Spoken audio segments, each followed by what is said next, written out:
One of the main reforms that took off in the 1820s was that of public education. Thomas Jefferson once said, "A civilized nation that was both ignorant and free never was and never will be." It takes quite a while before the rest of the nation really realizes his words. It's not so much because they believe exactly what he says, it's just that the voting requirements have changed. You no longer have to be in the aristocracy. You don't have to be land-owning white male so much anymore to be able to vote. The property requirements totally changed, so now we have lower class citizens being able to vote. Because of that, these more conservative Americans, they gradually said, well, if we don't pay through a tax system that supports primary schools to educate everyone, then we're going to have all these kids who are of lower class, brats, so to say, as it says in the book. They're going to grow up and they're going to have the same power. They're going to have one vote the same way that a rich child will have one vote when they grow up. So they have this equalness on the political playing field, but mentally there's a difference. So conservative, richer Americans, they decide, hey, we'll be able to chip in a couple extra dollars in taxes because it'll eventually pay for itself in the long run, because we don't want idiots running around and casting their ballots.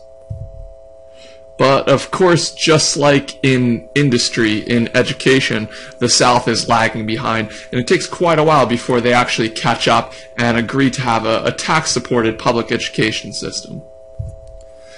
So in American culture, in all our minds, we have this picture of this little red schoolhouse that's supposed to be the ideal of United States democracy. You have kids from all different backgrounds sitting down, all different ages and genders, and not yet different races, but we're all able to learn and come here to get an education. Well, in reality, it's not the most democratic system because, one, they're only open for a few months out of the year, and two, the teachers are totally whacked out of their skull. They're ill-trained, ill-tempered, ill-paid.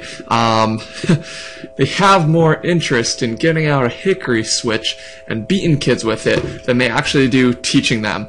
They focus on the 3 R's, reading, writing, and discipline.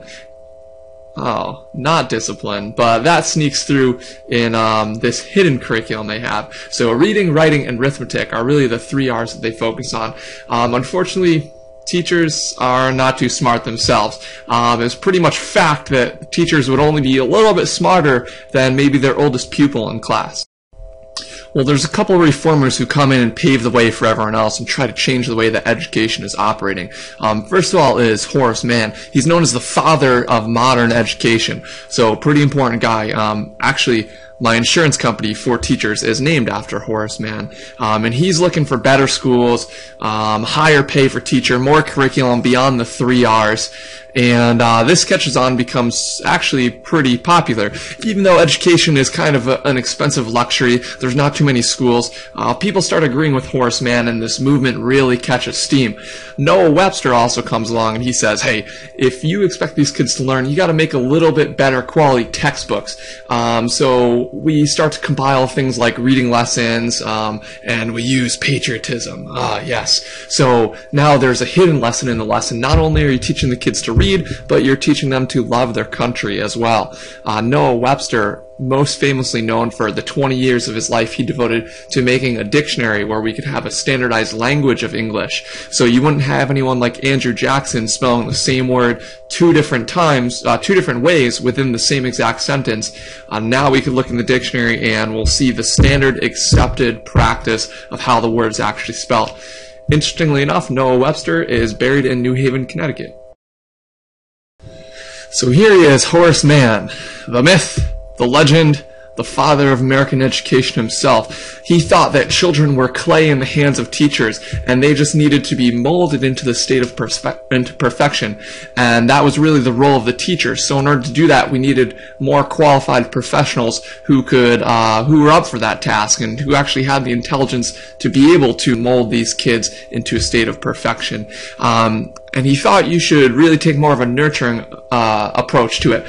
You should put down a ruler, you should put down the hickory switch, and you shouldn't rely on corporal punishment. No kid is getting slapped, spanked, beaten, or otherwise abused for getting questions wrong or misbehaving. But really he's looking to nurture kind of this inner power that everyone has to achieve.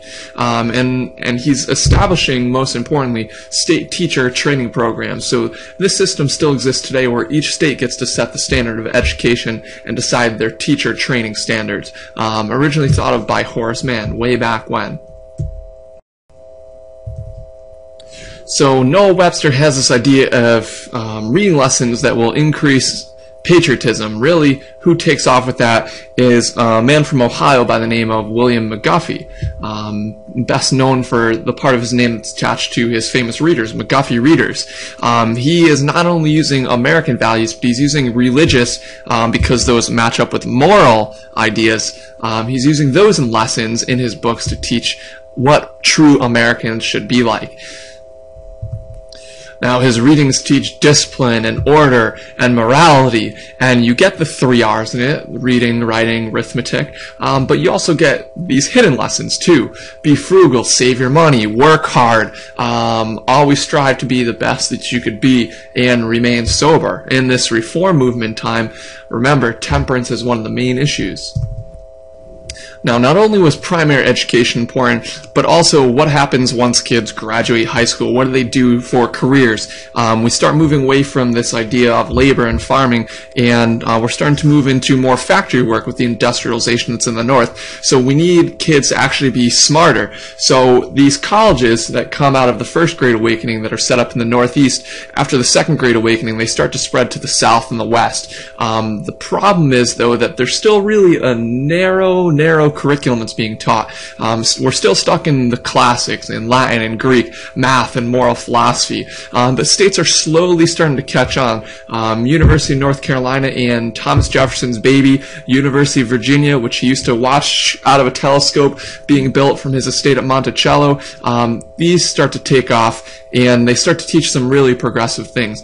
Women's education is starting to come to the forefront very, very slowly. You have colleges like Oberlin in Ohio in 1837, which opens up admission to women. They had previously shocked the world by opening up education to blacks. So there are some progressive education things happening too. But women's education is really, really slow moving. Everyone's frowning on it. It's considered too frivolous. They actually said that it would make women unfit for marriage, and it would cloud their mind of this domestic ideal that they are supposed to have. In one instance, Susan B. Anthony's teachers refused to teach her long division. Well, this isn't going to sit well with women at all, because the Second Great Awakening, as you saw in the first video, this is inspiring people to battle against every conceivable evil, to dream of this perfect society. So whether that means that you're free of war, drinking, discrimination, slavery, this falls into the realm, I guess, of discrimination. You're going to have middle-class women who are prominent in this movement.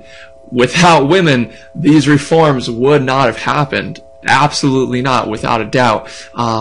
They're trying to escape the home and get into public affairs. Education is the key to all this. And so because of that, and in order to further perfect society, they are going to keep fighting for education and for civil rights and enfranchisement, which is a long, long road, but they never give up. Now, we start to see another shift of reform come about when all of these poverty-stricken laborers start getting jailed. If you can't pay your debts, you don't get extension upon extension or loans or refinancing. What you get is thrown into jail. And in many cases, there are people shackled up in jails for months, years on end even, because they owed less than $1. But as laborers caught on with the right to vote more and more, as kind of these property qualifications decreased, more laborers, common folk, their power to vote increased. So they had this political power where they could change these rules. So they ruled out this debtor's prison as an issue. And they, along with women, started to soften criminal codes. The number of capital offenses were reduced. Whipping and branding were slowly eliminated. The idea is that prisons are not just places of punishment, but they became places of reform as well.